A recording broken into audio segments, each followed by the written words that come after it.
Hey, I feel kind of strange.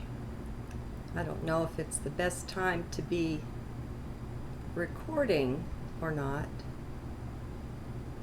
Got to tell you though that I feel really good about the upload that I just completed. It just felt really good and just felt right. It's funny. It got to the end and I told the image on the screen, I wish you'd have kept on talking. I mean, go figure. What's identity anymore? What I'm pondering now, and it's not finished yet, is how we're all psychic in ways that we know nothing about. Most of us know nothing. The physicists are discovering, though, and the ones, the neuroscientists, how the brain knows 6 seconds, up to 6 seconds ahead of what you do, what you're going to do, what choice you're going to make.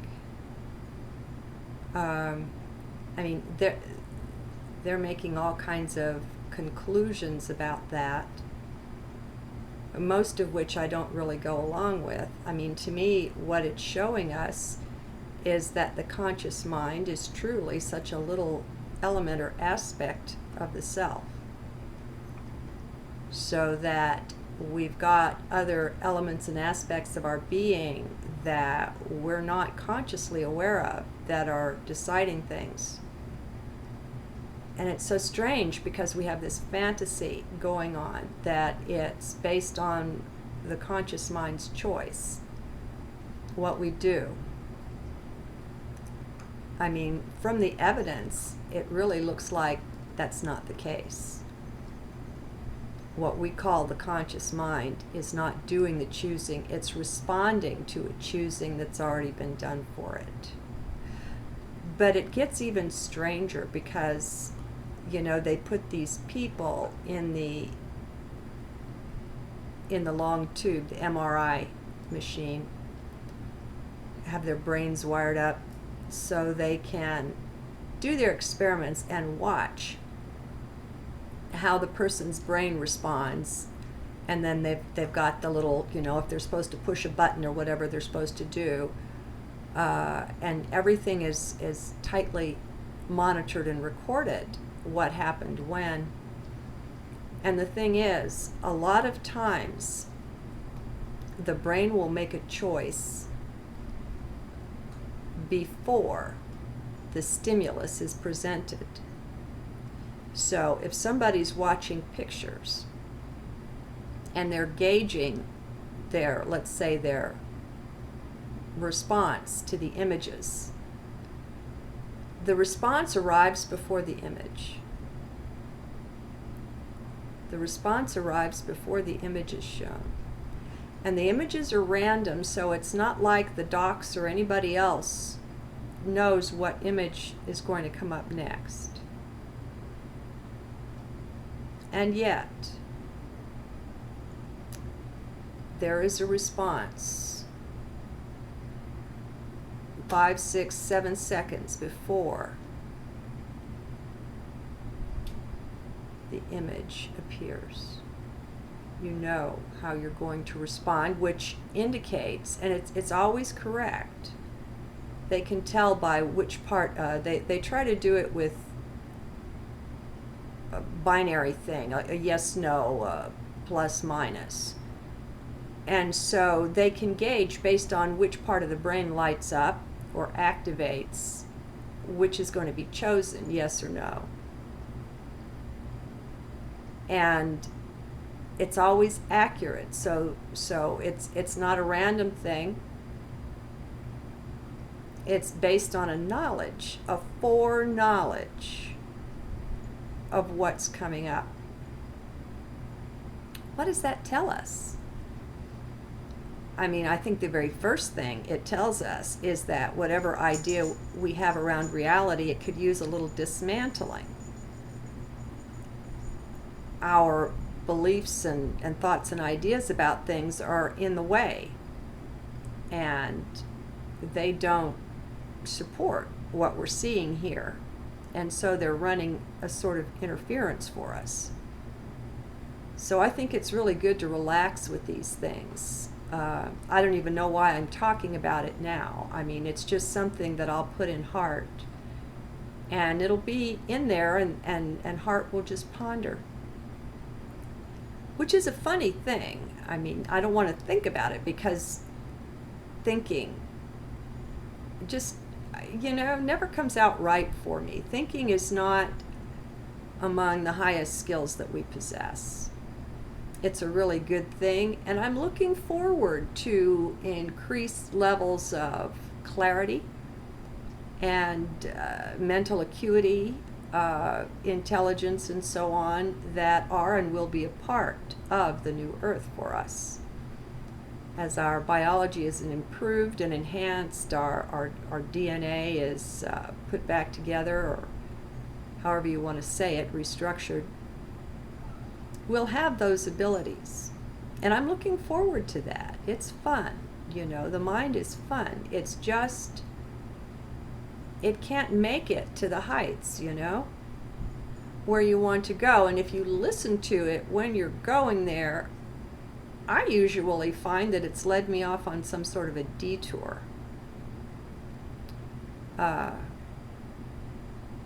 And sometimes you get some good stuff from the detour that you took, and that's fine too. There's nothing that needs to be accomplished here. I love having learned that the point is not the destination, it's the journey. That lifts a huge solid block off my shoulders. I don't know about you, just knowing that I can relax and just be. There's nothing I need attain. And then when you encounter unconditional love, and you realize you could be Hitler, or I'm sure there have been worse ones than him. He holds the recent record, but we don't have our history going back that far. A lot of it's been squirreled away in places like private collections in the Vatican Library. He's not the worst. But anyway, just as bad as you can imagine it being, it doesn't matter. You're still loved. There's just no way to not be loved. It's just not a possibility. And that too, especially if you had kind of a manipulated childhood, our schooling is very much a case of being manipulated and poured into certain molds so that we'll respond in certain ways. And it's not at all involved with helping us find the true self and deepen the experience of life, which a lot of us are discovering now. That's what we are, that's what we want, that's what we're doing, and to heck with everything else. Too bad. This is really the way to go. If we want to make external changes, they need to be made within. And it won't be too long. I don't know that it'll be the conscious mind aspect of us that sees it when we take the big leap and actually transcend the 3D or bring it along with us. Whatever it is we're doing, it's something different. It's something strange. But it does seem, from this research that's gone on, that the future impacts the present maybe as much as the past. That harmonizes with some information that I've seen over the years. I think Bashar might be one that says that. And there are others.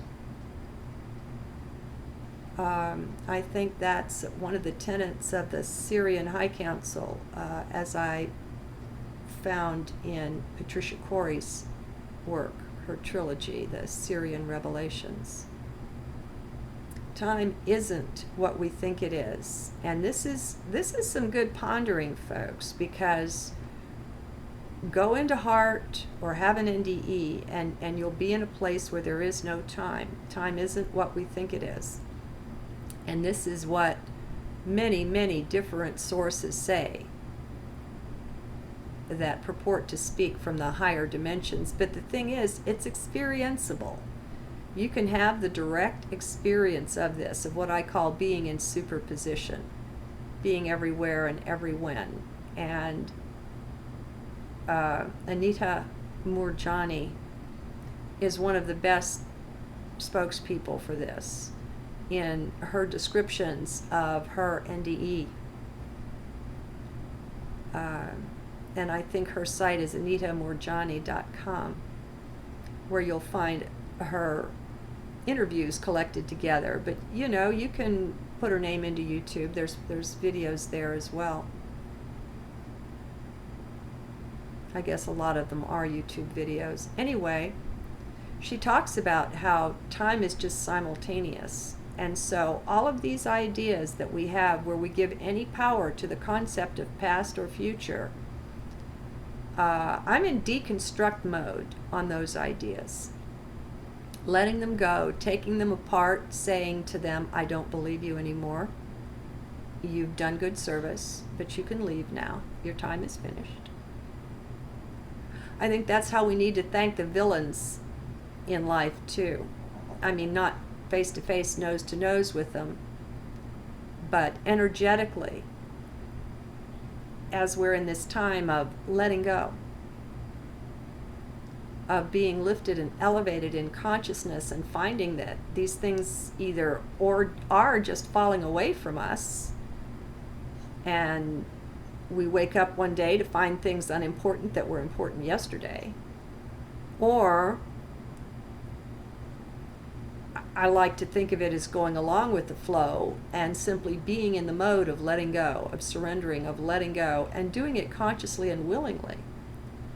I mean, what's the other option? Having it hurt? Having it be unpleasant and like it's something you don't want? So letting go of all of the ideas that give any reality to the whole past, present, future thing as being a limitation. See, time still exists, and the 3D mind can't wrap itself around this, but that's okay. Be in your heart, because your heart totally gets it. It's not that time doesn't exist, it does. It's just that it's all current. It's just that it's all now. So it's not like time goes away, but it goes away as a limitation. We're no longer limited. We can choose to relive or pre-live at any moment of life, and it's not really reliving and pre-living. It's just that they're all now, and so they're all accessible, and so nothing is ever really lost. Everything comes and goes here in 3D, and it's funny because it seems like the things are what's solid, and your experience of them is what's ephemeral. But again, that's backwards and upside down, because the reality is that the things are ephemeral. If they exist at all in the first place, they're certainly transitory. Everything in 3D has a birth and a death, a coming and a going. And your experience of them turns out to be what's solid, what's eternal, what's everlasting. How's that for a nice mind pretzel to go with your afternoon tea? Enjoy.